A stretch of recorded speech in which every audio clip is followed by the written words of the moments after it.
रेकॉर्डवर lip बंद झाल्याबरोबर लगेच आदेश दिले. अध्यक्ष महोदय, तुमच्याकडून ह्या अपेक्षा आहे.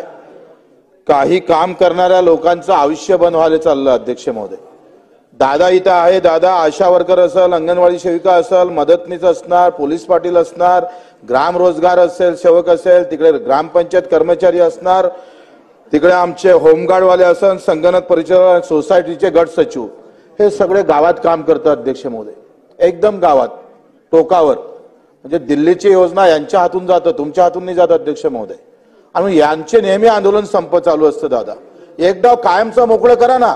एक बैठक घेऊन तिथं कुठेतरी निर्णय घेतला पाहिजे. होमगार्डची तर अशी अवस्था आहे. अध्यक्ष महोदय, हा होमगार्ड फक्त 3 वर्षातून 3 डाव त्याला ऑर्डर येतं. ना तो शेती करू शकत, ना उद्योग करू शकत. किमान 7 महिने तर काम दिले पाहिजे. तेवढं तर केलं पाहिजे. अध्यक्ष महोदय, हे अशा पद्धतीनं लवकर निर्णय घ्यायचे, तसे तुम्ही निर्देश द्यावं अशी विनंती करतो. शासनाने नोंद घ्यावी. अमित